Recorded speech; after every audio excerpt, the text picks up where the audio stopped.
Assalamu alaikum. My question is for Mr. Yusuf. I have a Christian friend and we always have discussions on Islam and Christianity. And whenever we have a discussion on the Bible, she always tells me that if you say the Bible has been changed by people and is not the exact true word, then how come I get so much of peace when I read the Bible? She says that when she reads it, she feels closer to God. How do I counter this question? Bismillah, alhamdulillah, wa salatu wa salam rasulullah. I don't know if I'm in the right place to tell you this or not.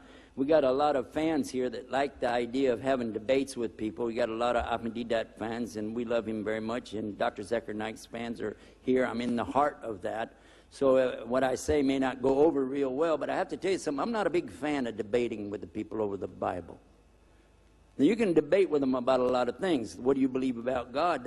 I'm right here. Come on, let's debate all day long. But when you start to criticize the Bible, you got a problem. You got a real big problem, because the very beginning of this book right here, when it tells you, ذَلِكَ الْكِتَابُ لَا رَيْبَ فِيهِ, there's no doubt in this book, it's a source of hidayah for those that have taqwa for Allah. And then it continues to tell you, but it's only going to be for those that have the taqwa for Allah. Then they have to believe in the ghaib, the unseen. They have to establish regular worship. They have to pay their zakah. Then they have to believe that this is coming down to Muhammad and Sallallahu, and they have to believe in the book that came before. Then at the end of the same surah, it's telling you that these people, they say, those that are on the right belief, we believe in Allah, وَمَلَائِكَتِهِ وَكُتُبِهِ وَرُسُلِهِ. And that kutubihi means his books, or book. And you have to understand that the Bible really was from Allah. So if I criticize even what maybe one or two words are still there from Allah, I would be criticizing Allah's word. It's not a good idea. I don't see that as being a good challenge to attack it, because a lot of what I understand today, I got from the Bible. And I found clarification and confirmation in the Quran. In fact, I continued my studies of the Bible in the Greek and in the Hebrew for 2.5 more years after I was a Muslim. I didn't stop until I completed my degree in it, because I just had something inside of me knowing that there's something here. And it finally came to me, and then I was able to put the Bible down and relax. I found out there really is no contradiction in the Bible, except where it contradicts itself. Duh. And when I realized that, I said, then the only way I'm going to understand the Bible is to go to the book without the contradiction. And it says in here about the unbelievers, haven't they considered if it was from other than Allah, they'll find within it many contradictions. Go ahead, find one. Go ahead. There's a clear contradiction here. I want you to listen real close to this contradiction. God is not a man. God is not the son of man. You hear that?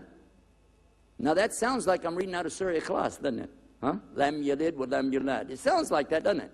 God is not a man, and God is not the son of man. That's in the Bible. That's in Numbers chapter 23, verse 19. I know you want to write that down for your Christian friend. Go and show them it's in the Old Testament, Numbers chapter 23, verse 19. Then take them up to the New Testament in Luke chapter 3, chapter 3, last verse, 38. Look at it. The last verse said Enos is the son of Seth. And Seth, which was a brother to Cain and Abel, Seth is the son of Adam, and Adam is the son of God. Who? Adam is the son of God.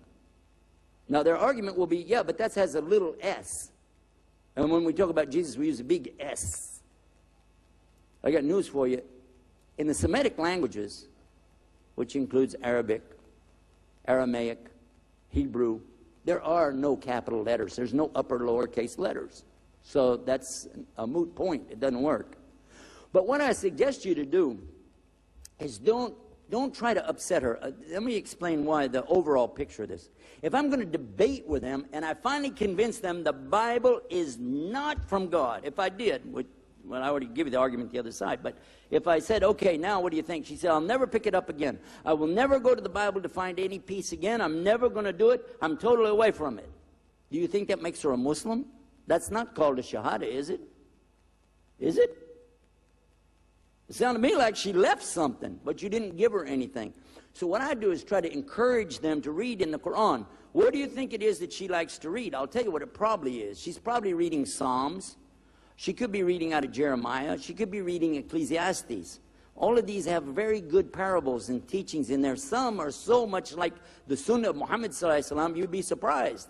The one in there about how do you worry about the speck in somebody else's eye when you have a log in your own eye is from the Sunnah as well as from the Bible. The one about the camel going through the door thing, again, the same thing. So a lot of the things, if you're going to criticize the Bible, you're criticizing the Quran and the Sunnah both. So I really encourage you to find what's good about what she says and encourage her to consider what Islam says the same thing. The Bible says God is one. It says it real clear. So why do I want to argue with her about that? That wouldn't make sense. The example, chapter 12, verse 29 in Mark, they asked Jesus about, oh, good master, what's the greatest commandment? And he said, according to what survives of the Bible today, he tells them, know, O Israel. Because remember, according to him, he only came to the lost sheep of the tribe of Israel. Know, O Israel, the Lord thy God is one Lord. And you have to worship him with all your heart and all your love and all your might. So if this is a teaching that they have, what do I have that's different than that? Do I want to attack them on exactly... I convince them, put all that out of your mind, and then come over to me, and I'm going to reteach you the same thing again. That doesn't make any sense. And you're like cutting somebody off and sinking their ship and not giving them anywhere to go. As Sheikh Jafar was telling us before when we talked about building bridges, he said, you don't have to build any bridges. The bridges are there. Just have to help the people clear the way to see that get on the bridge and come on over to Islam. Because you got to remember that the best of the Christians are coming into Islam because they're doing what their book told them to do, which we mentioned earlier, and that is to submit to God on his terms and ask, oh God, your will be done on earth as it is in heaven. If they're sincere about that, what's the logical conclusion? The Bible tells them, I didn't mean to turn this into a speech. You want me to stop here? Yeah, I'll wrap that up there. Then another time we'll go on and I'll tell you the rest of that one. The idea is, though, don't make a big deal out of it. Don't attack their book and attack them. They're the closest to us, really, and I'd like to see them know more about us. Take it easy. It might take them a long time. My dad was a hard sell. He was not easy.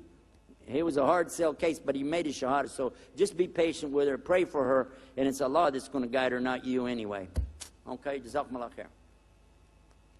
I would just add one point, just a point of reason, that she is judging the Bible as being guidance or a source of guidance or true based on the fact that she gets peace from it.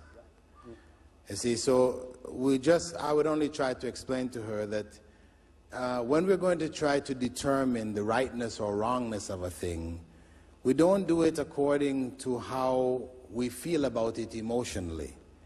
Because if a Hindu reads the Bhagavad Gita and he gets peace and serenity from it, or somebody else reads Mein Kampf and gets peace and serenity out of it, you know, we don't equate these. You know, we have to look objectively, is this the truth or is it not the truth?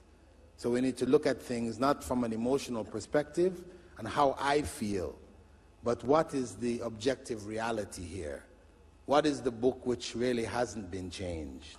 It claims it's not been changed, and we have proof for that. Whereas the other book, it is not Muslims who are saying the book has been changed, it is Christian scholars who have said the book has been changed. You know? So we use some practical criterion for determining, as opposed to getting caught up in the emotions. So we try to get them to a logical perspective, then we can also help them along. And as our brother pointed out, that the fact that we don't, or we believe that the Quran, the Bible has been changed because the Quran tells us that changes have taken place. But it doesn't mean that everything in it is not correct. That's the point. We respect it, respect what is in it of the truth that has come, and that's why Allah declared them to be closest to us, why we're able to marry their women, why we're able to eat their slaughter, etc., because of what they still carry in their scriptures of truth.